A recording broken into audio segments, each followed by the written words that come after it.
Welcome to Next Gen Mentoring Forum. The Next Gen Mentoring Forum series is to empower, educate, and illuminate individuals who are in or interested in the financial planning profession. At each forum, an expert will discuss a topic in the field of financial planning with the purpose of inspiring critical thought and discussion. In today's session, I have the honor to interview Joel Franks on the topic of applying financial behaviors to build your wealth. My name is Dr. Chia-Li. I am an assistant professor and director of financial planning program at California Lutheran University. I am a certified financial planner practitioner and maintain an active financial planning practice specializing in succession program management. I've authored 3 award-winning books. I am honored today to have Joel Franks with us today. Joel has diverse business roles, and his strong financial marketing background has enabled him to combine both the science and the art of creating innovative storytelling that is relevant, engaging, and shareable. With extensive financial marketing experience in banking, investments, and insurance, along with his behavioral finance and content marketing skills, he offers a unique perspective on financial literacy. Joe has proven a record of accomplishment in areas of in marketing strategies, social media innovation, team building, partnership development, influential communications, and the ability to cultivate an organization's initiatives. He has an extensive knowledge and familiarity with a digital presence, public relations, sales, service training, executing through multiple distribution channels, and value proposition implementation. So welcome, Joe. I remember when we first met, it was through an introduction from one of our faculty member, attorney Colleen Carcone, who introduced us about a few months ago. And I have since been fascinated by your podcast. But before we get to your podcast, let's talk a little bit about, tell us where you grew up and how did you become interested in financial services industry? So to be mindful, I first of all, I want to just say thank you very much for having me here on your mentoring forum. So pretty excited about our conversation today. My background is kind of interesting. I would say in my younger years, I was actually focused on the toy industry. And during my studies, I started working in the financial industry and realized I was just dealing with big kids instead of small kids in terms of keeping people happy. And I think this also leads into behavior. So I would say over these years, like you said, I've been in these multiple roles from marketing strategy to content development, product development, training and development, improve customer service. But what I realized over this time is I've always been a facilitator. I've always been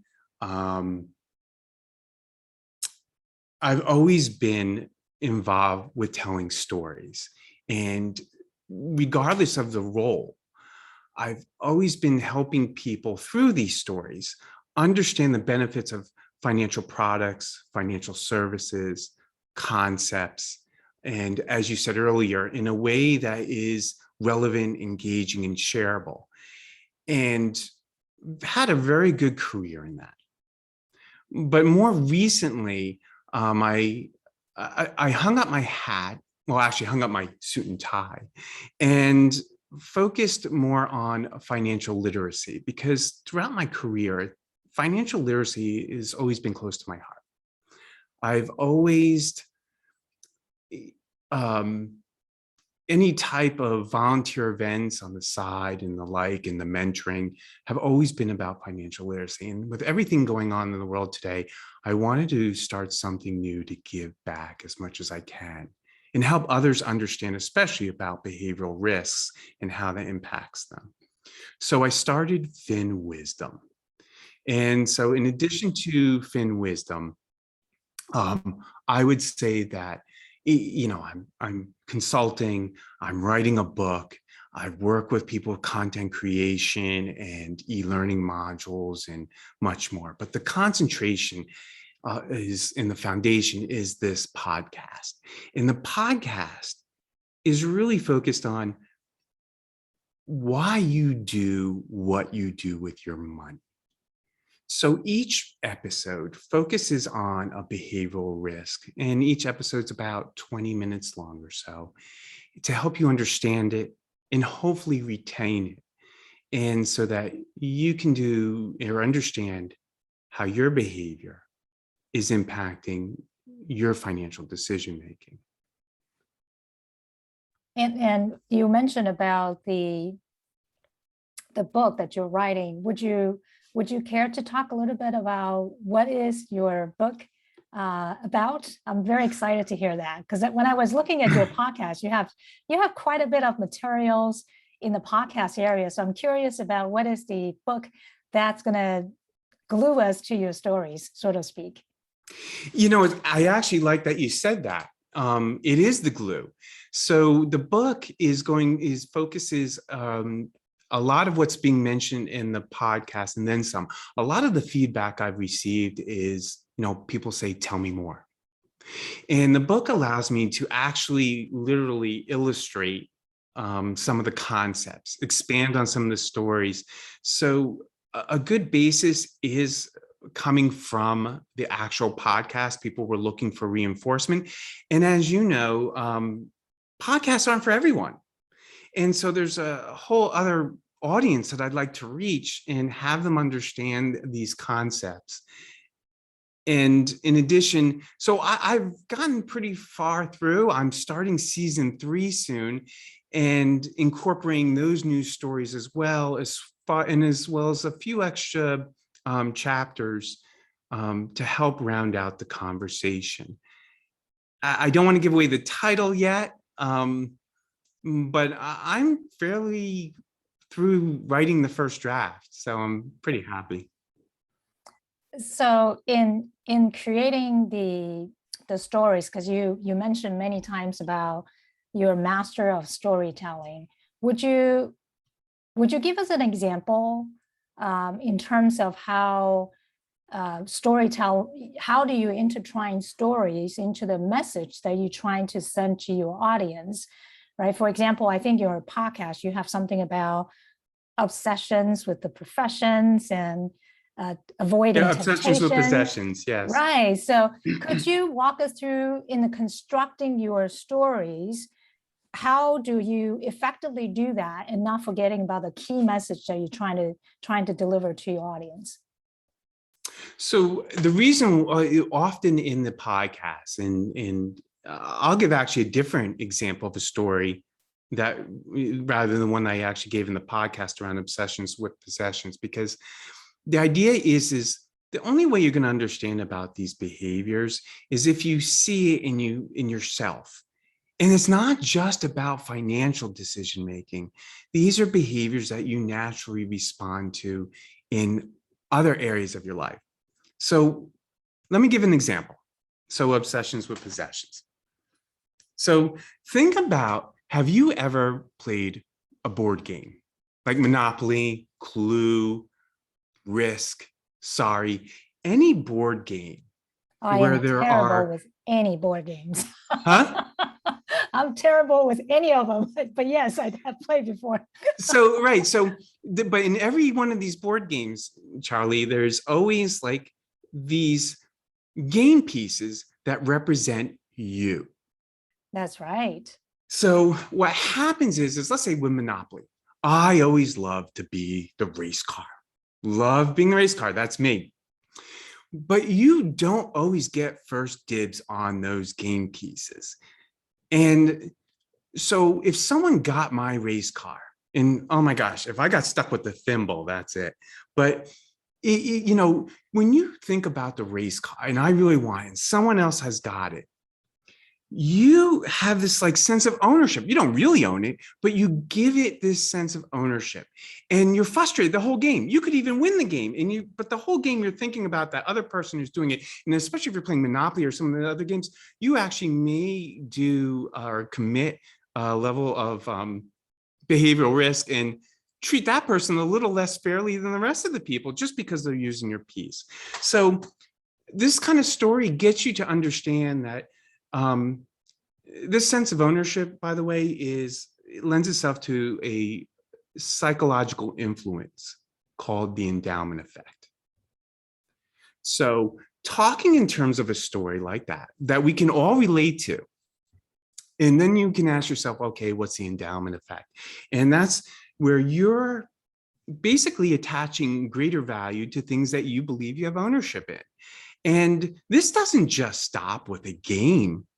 I bet like in your office, there's a conference room that you always use for meetings. And if there's any, individuals who are listening or listen to this podcast, the recording, who are students in your classroom, there is a chair that you always sit in that conference room. You always gravitate to it, or in the classroom. What Okay, happened? I have to stop you. It sounds like you know me so well. Yes, I do sit in the same chair. This is terrible. And even when driving, I drive the same route, like it cannot change my route. So I totally agree too. So I can see how people can gravitate to your story. So sorry for cutting you off. No, Keep not at going. all. But the point is, you know what, Charlie? Now tell me what happens when you walk into that room and someone is in your chair. Well, then I get frustrated, Yeah, and I'm going to try doing everything to get that person off the chair. it throws you off your game. It can even happen in your house. You have your favorite chair in the dining room table or in the living room, or you have guests over and they just happen to sit in your seat. You Right. don't say anything, but it changes your mindset. And so this kind of thing happens in the financial world, right? So how does an endowment effect impact your financial decision making? Well, can I share a story? Maybe we can Oh walk through yeah, that please story. do. So this is back in many moons ago. I used to work for a drinks company, right? They are the world's largest drinks company.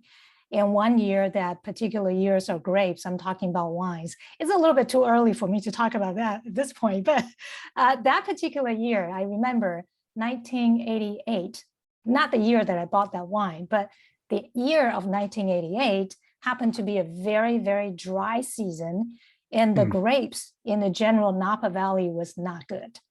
And so 5 years forward, that red wine is ready to be on the market. So the company couldn't sell much of it because of the fact the grape was so bad.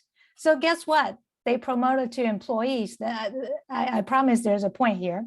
So fancy employees like me, like, oh, that's a great deal.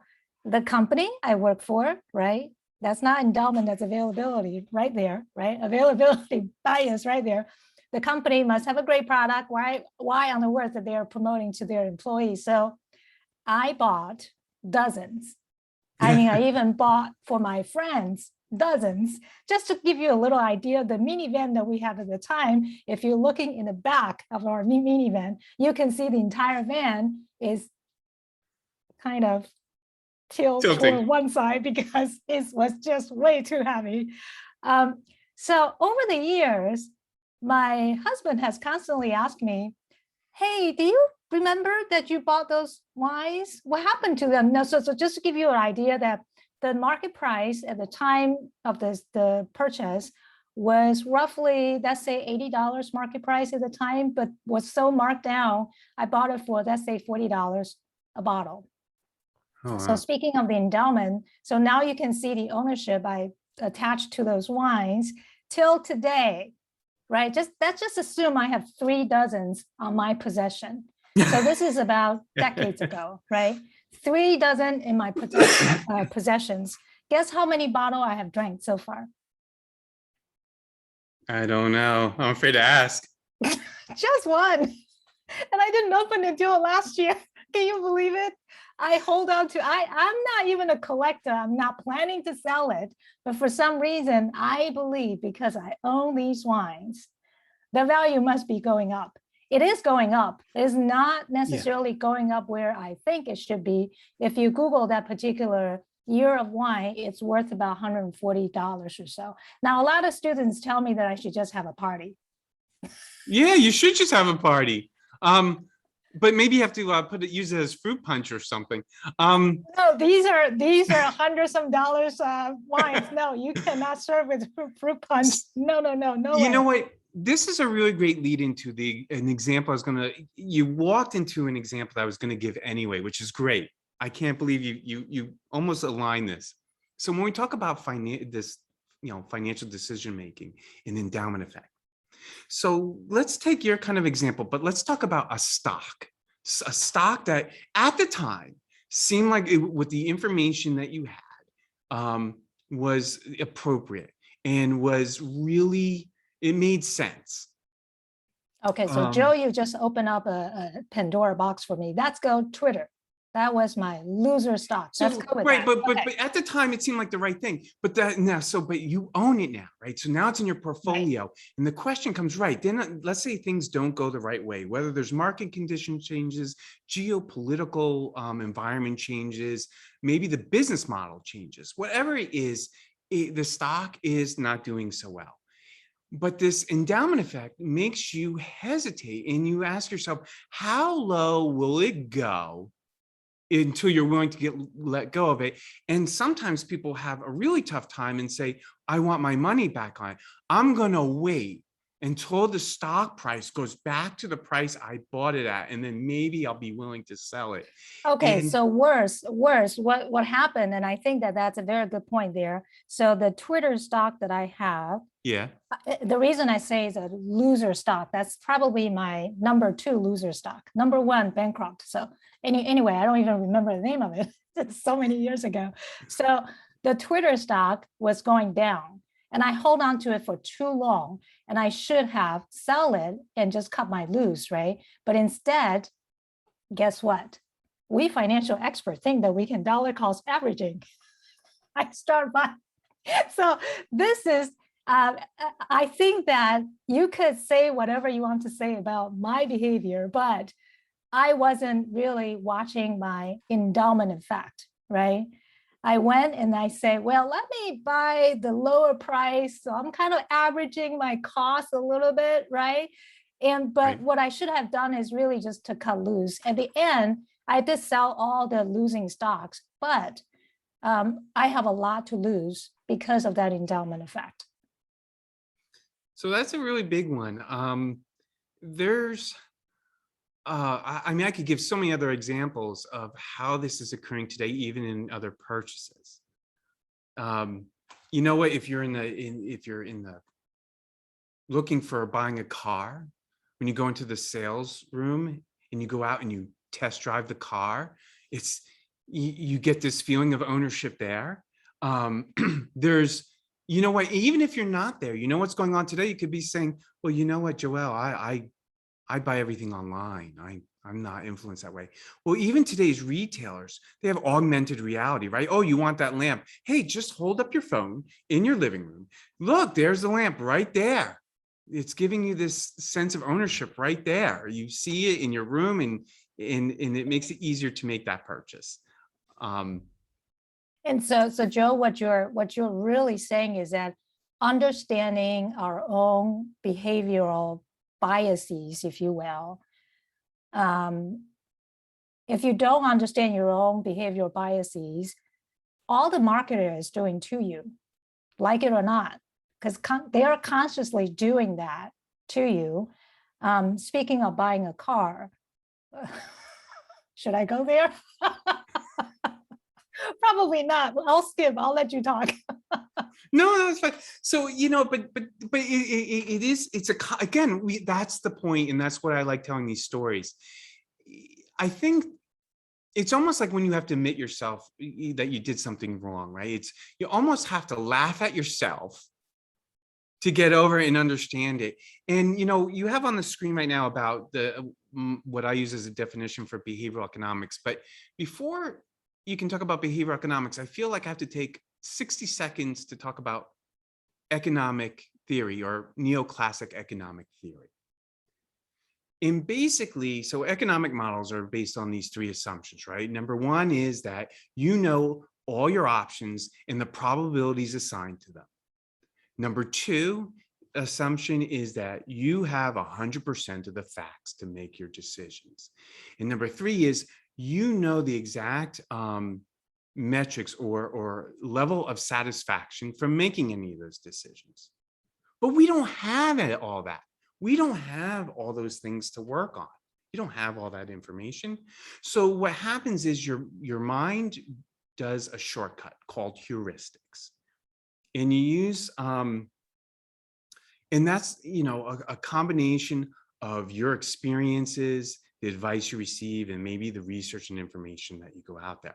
But the problem with this, and like, as you see on this slide, every decision is influenced by social, cognitive, and emotional factors. And so I think one of the kind of a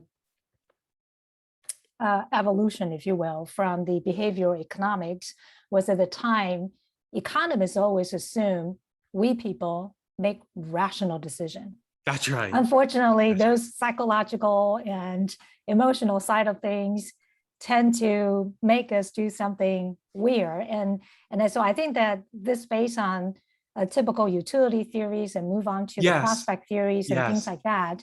But I think that one classical way of looking at from an economist perspective, and take prospect theory as an example, is I always love to use the Social Security retirement benefits claiming as an example, where I always tell people that, the Social Security Administration is really smart.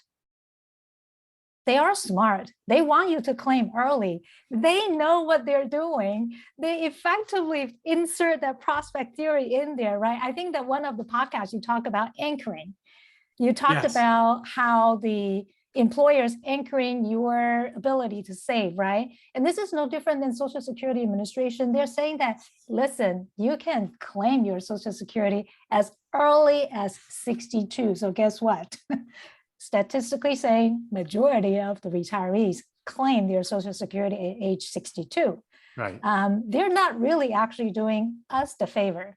They're really just make things convenient for people, not necessarily trick people to take it early, but most people do not know that there's a discount, not to mention that most people really don't care about those discounts. What they think is they're losing the entire Social Security amount. Therefore, they have to grab it as early as possible. And when they do that also, I mean, there's other risks that come into play, right? Like longevity risk. Sure. And if you do retire early, there's a sequence of returns risk and the like. I agree with a lot of that. And the anchoring is really, I actually think anchoring is one of the most pivotal behavioral risks out there.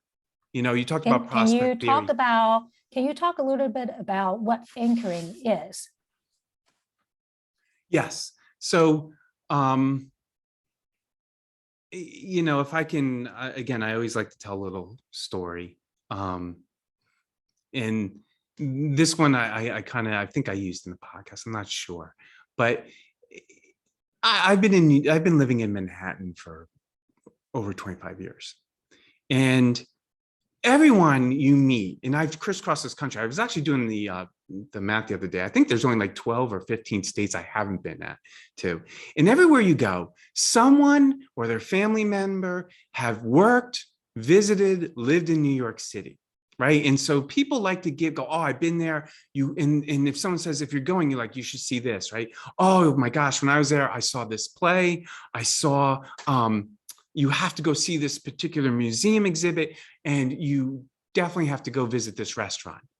But as little as 5 years ago or whatever, that's anchoring, because today that play is no longer there. That restaurant may have moved. It's not there either. And that museum exhibit, well, yeah, it's traveling. It's up in Toronto right now. It's not in New York City. And so anchoring impacts, it's almost unavoidable because it also deals with our experiences. When you're talking about retirement and like, I mean, that goes back to the idea of how some people have a retirement number and anchoring to a particular number. I think a really good example of it is misanchoring. Like, it's not always a bad thing. A lot of it deals with experiences, but sometimes anchoring can be, it's almost aligned with framing, and we can get to that too if we have time. But when you think about anchoring, here's a good example. Let's say you're in the market for a chair. And by the way, anchoring, sales, focusing on, I won't buy anything unless it's on sale. We can talk about solutions to that too, but let's go. So focus on, you're looking for a chair and you go into your local town's furniture showroom and you find one. It's $250. Decent price for this decent chair. But you know what? You're right. You want to look for the sale and you go to the salesperson and say, you know what? I just want to think about this. So you walk out of the store, you get into your car, you pull out your phone and you start looking to find out if you can find a better deal. And then all of a sudden you see that in the next town over, another showroom has it for 20% off. Chances are, if you really want that chair, you're going to go to the next town over for 20% off, right? But hold on a minute. Let's change the scenario a little bit. What if you were in that showroom, the local showroom, and you said, you know what? I've been saving up. I'm just going to do the whole living room. And they have this whole living room set for $2,500, right? And you do the same thing though. You go, you know what? Let me just think about this. I want it before I make a buy. And you go out of the store, you go into your car, you bring up the phone, you start looking, and then you see in the next town over, the same living room set, but the discount's only 2%. Are you going to bother going to the next town over for just 2%? But here's the thing. You anchored to percentages and the percentage of how much sales off. The dollar savings is the same. It's $50 either way. Why, why would that, so you're looking at it from the wrong anchoring point of view. So, that's a way, it's an interesting example I'm trying to give in a way somebody may not think about anchoring, but this happens all the time in so many different ways. I felt like you are describing my husband. down to the T. So let me share this interesting story and you'll laugh. This is a lot of anchoring, and what you just described with that chair purchasing experience is exactly what he typically will do, and he will drive distance to do that. And I always trying to figure it out. Is it really worth to drive that far to do that? So this is not a chair buying experience, but this is something that we still laugh today if I mention this. Years and years and years ago, we loved to travel to Maine when we were still living in Connecticut. And of course, when you travel to Maine, you have to be in the right season and you'll get the fresh lobsters right at the bay, depending on which town you go to. But about probably 10, 15 years ago, we'd stopped going to Maine because we moved down to Charlotte and all that. But we returned back to Maine for 10, 15 years ago, just to relive that experience. And my husband was circling the town like crazy. And I'm like, honey, what are you looking for? He's like, I am looking for that $2.99 lobster. And I said, oh my God, there is inflation in place. Yeah. And he was convinced that $2.99 store still exists. He was so convinced, he drove to the downtown parking area in the Portland area. And he asked the parking attendants, sir, you must live around here. Can you point me to the direction of the $2.99 lobster? And the guy looked at my husband and is like, from another planet. And so you're right, that anchoring effect of the number or the percentage, we oftentimes really focus on the wrong thing, even though in this case it's just a lobster. It's not necessarily big investment, but I think that anchoring effect apply in the investment in somewhere where people, let's say that they set a 10% contribution to their 401k, 403b, and things like that. And they felt like they set it and forget it, right? When they have salary increases, when they have bonuses, I don't necessarily see people change their percentage, right? Or, there's a maximum and a catch up. A lot of people don't take that into consideration. So sometimes the anchoring effect happens in more than we can imagine. And, when you talk about the financial planning, that is part of the issue, because sometimes when you set up, emotional connections, these emotional connections can impact the setting of expectations. And therefore, also the level of satisfaction that someone's going to get. So it's really important that if you're doing a financial plan or you're helping someone, or even for yourself, is again being aware of what you're anchoring to. It's almost like you need to keep on pulling back up that anchor and redropping it again. And we were talking about investments earlier and how things change, right? And so when you're looking at your investments, it's good to pick up the anchor. But a great way for a lot of the things that I talk about, that we may still talk about, is, and I guess we'll talk about tips at the end. I'll save it for I'll save part of that in the end. I don't want to ramble too much because I want to be mindful of the time. So tell me what next you'd like to talk about, so I don't. Okay, so speaking of anchoring, I think that there's there is this perception that we always look for clients' biases. But I think that we as planners also have biases, and it's really, really dangerous to impose my bias to the plan of clients.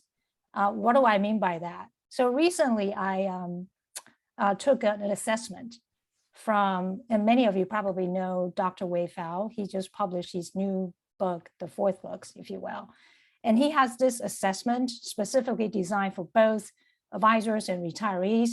It literally took me 20 to 30 minutes to fill out, but it was amazing for me to see that I finally able to understood why I have some sort of preferences when I recommend clients. And in this example, in his assessment is really, really complete, very telling about how I choose things. One of the example was there's something called the retirement style matrix that he designed that shows that I actually, as a person, me, not my client, prefer to have something more predictable, which means that I am a prime candidate for a product like annuity. And another style that I have is I also have the preference of I prefer to delegate these kind of investment to someone else. And so as I look at my own assessment and I realize that, oh my goodness, I hope that I didn't make too much of a mistake in the past where I hope I did not unconsciously pass on my bias to the client's recommendation. Would you talk about this? Because I think that bias lives on every single one of us. And whether or not we consciously or unconsciously injected that to clients' planning, or helping the clients to do certain things. So help us understand that these behaviors are in us, outside of us, and potentially we could make mistakes by these biases. There's been several studies just on market analysts, right? So you're looking at analysts' decisions on investments and how their own biases are influencing, although it sounds like facts. This almost goes into framing, right? In that you're only hearing what they're sharing. But one thing you brought up is, what you're really alluding to is behavioral styles as a whole. And, I'm thinking about all my career with working with different agents or advisors and the like. And a lot of relationships are lost because of what you're talking about. And it's not always worried about what bias you have. It's about being aligned with your client. So when you do that kind of assessment, it kind of goes along the lines of whether it's, they call it insights or DISC or whatever behavior, it's based on Carl Jung's color schemes almost. And, and so here's the issue. Let's say I have a client and I'm a storyteller, like you said. So I'm going to go, Charlie, I have a client that's in a similar situation just like you. Let me tell you their story. And then we can work on working things out. Meanwhile, your behavioral style is more like Blue. You just want to know, just tell me what the performance should be. Just tell me the numbers. Just show me the numbers. I don't want to hear the stories. Just tell me the numbers. So you can destroy a relationship just because there's a mismatch of behavioral styles between your client and your advisor. And I think a lot of relationships get lost because of that. And then I think that oftentimes advisors wonder that how come that prospect never come back? And how come they're not listening to me? Yeah, probably early on, there is a huge mismatch in terms of the styles. So this slide, I put in there, I didn't have too much to say about, but I just love it. I can't find, I hope I'm not stealing something because I can't find where it's exactly sourced, but I've seen it in numerous places, but it really speaks a lot to reality and the points of view. And again, this is again about framing, actually. It's almost like being at the crime scene and the investigators are asking two different people from two different perspectives and they saw the same thing. And neither one is wrong. They're just seeing it from a different lens. And I think a lot of behavior falls into this. And that's why I'm always, one of the biggest things, and then again, we can talk about, advice or tips later, but I want to mention it right now because this keeps coming up, is getting yourself from thinking outside the box. We talked about, your endowment effect, we're talking about anchoring, we're talking about framing. In all these cases, the best thing to do is look at things as if they're not yours. It's almost like saying, get into mindfulness. I have my personal favorite thing to do, and it sounds a little corny, but logic puzzles. Logic puzzles make you think outside the box. You have all this information, they give you limited information, but the answer usually makes you have to think what not necessarily from the view that they're forcing upon you. And I think that's what I was trying to get across with this particular image, is reality sometimes it's not black and white, it's all gray.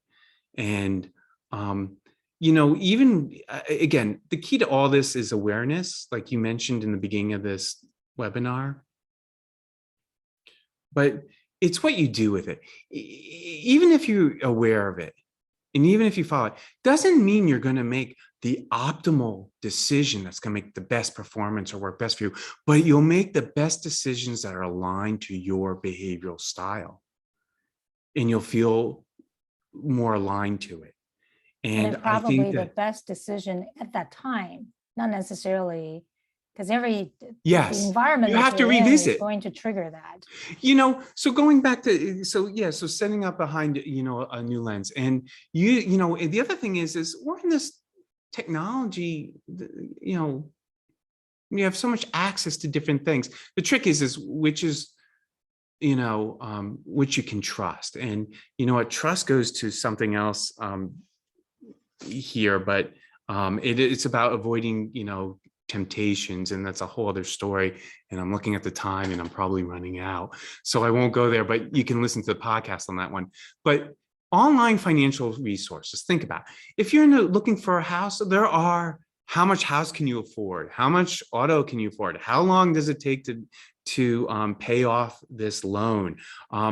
How, going to certain financial institutions will give you tools to say, am I on target for what I want for retirement? Now, it's always good though to be wary about what you're reading and watching, right? Because you mentioned it earlier.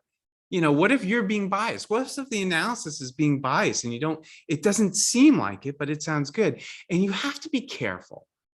I mean, I'm thinking about an example because I watch a lot of YouTube. I binge YouTube a lot. But yeah, and just like anything else, in about resetting things. Now, I'm sure everyone on this call or anyone who listens to this has watched YouTube for one reason or another. And what happens is once you grab onto something, YouTube will keep feeding you more and more deeper into that hole. And you get into a very aligned thought on whether it's about people, a situation, an idea, a concept, a product, how to do, the next thing you know, you're all focused on this. Almost every day I reset it because now all of a sudden YouTube or wherever you're getting advice or information, you're being swayed. And you need to reset it, just like the investments that you own. You need to re-examine them, because also what you need to be wary, because some things have changed in your life, right? You may have unexpected events If I can give in an your own life. example here, that is that I recently heard from a clinical psychiatrist. He was talking about, think of yourself, the YouTube phenomena you just talked about, because that's a condition. A system is studying us and feeding us the information and feeding us more. Right. But we have to pull ourselves into almost, think about the movie Matrix. Keanu Reeves was in the Matrix, and it took him a while to figure it out, what is real, what is not real. And what you're saying, the reset, is almost like you have to put yourself in that situation, thinking that you are in this matrix. What is real, what is not real is really hard to differentiate. But if you have the ability to reset that, then you have a different way of looking at things, a different way of figuring out the games, if you will, because so much has been fed to us, purposely anchoring, framing, for us to do something that maybe we don't need. And so very well said regarding about that YouTube scenario. No different than how we constantly took advice from the company we work for, who potentially could have a preset of asset allocations for this type of client, for that type of clients. And we are conditioned just to take them and recommend to the clients. Right. And that may or may not be right for that particular client. And this is the other thing too, is if you're with a client and we were talking about like this investment was right for at that time, and now you may have to come back to a client and say, this investment's no longer correct for you based on what we know. And it's like, how come? You just told me that. And that's why you almost have to say, like, pretend you don't own what you have. And you have to say, okay, if I put this on the table and I looked at, if I was to consider buying this investment today, the same investment, are there new alternatives? Are there other options? Does this make sense based on my platform? The last thing on this list, by the way, with tips, I say get a behavioral coach. It doesn't mean get a therapist or, someone a psychologist. It means finding someone in your world who's fairly balanced and can help you think outside of the box. And I think when I think about financial planners or a certified financial advisor or anyone in one of those fields who've taken a licensing to do what they do, you are a behavioral coach. That's part of your job, sometimes more than actually doing the mechanics of it, because as we move more and more into more AI and more tools can create things, your key responsibility and the key value of your relationship is helping people go, don't do that. And, I talk about this stuff and look, I'm in this world. Just because I talk about all these different behaviors doesn't mean I don't do them myself. I can't tell you how many times I feel like that child in the room where you say, don't touch it, or it's going to be bad for you. Don't touch it. And I do. But the difference is knowing that you did that and knowing how to short circuit and knowing why you did it can also help you find that help to, whether it's again through programs or people, to ensure that you are, I hate the phrase per se, but staying the course, as they say. Right. Now, obviously, in our program, students take one full class, right, to study financial behavior, and we have a separate class for financial psychology and in therapy. And so we obviously won't have that much time to talk about today, but I wanted to turn back to you and say, out of everything that we talked about today, what is that one advice that you will leave for our audience? Just one thing. Obviously, there are tons of things, but what if there's just one advice? What would you say? I'd have to go back to what I was saying before, I think, about trust. See, and again, one of the things we were talking about avoiding temptations. And do I have 2 minutes? Yes, you do. Okay, great. I can't help talking about avoiding temptations without talking about, let's say, Walter Mitchell's famous marshmallow test, right? So he did it in the late 60s, early 70s. He put a bunch of preschoolers, over 500 of them over a period of time, in front of a table. There's a marshmallow, sweet tasting, delicious thing, tempting these children with this marshmallow. And his behavior, his research assistant goes, hey, listen, you can have the marshmallow if you want, but here's the deal. I'm going to walk out of this room. If you can wait till I come back, you'll get 2 of them. But if you want it, ring the bell and you can have it. And this, there's an interesting, obviously the study shows it gets you to about delayed gratification, because a lot of planning deals with delayed gratification.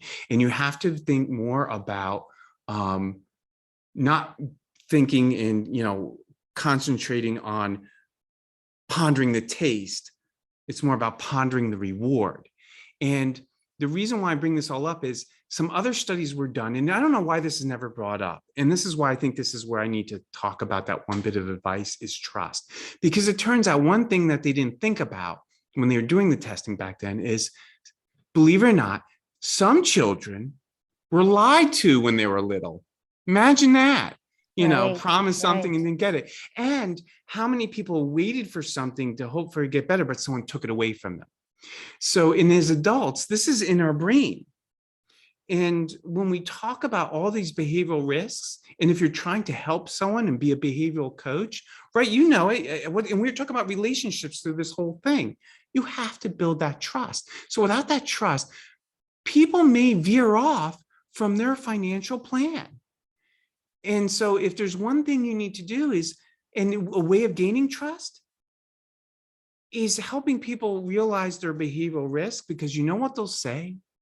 If you talk to them and you help them recognize this, they're going to say, yeah, you know what, Charlie, you get me. You get me. I trust you. You get me. You understand why the way I tick. I think you can help me achieve my financial objectives. Well, that's an incredible advice that we are in the people business, and people business built on trust. And trust doesn't necessarily come through just by 1 or 2 conversations. It comes from multitude of we being curious about our clients, learning about their journeys and how can we best set them in the right path. And we do hold that incredible honor to do such job as a coach to help our client through it.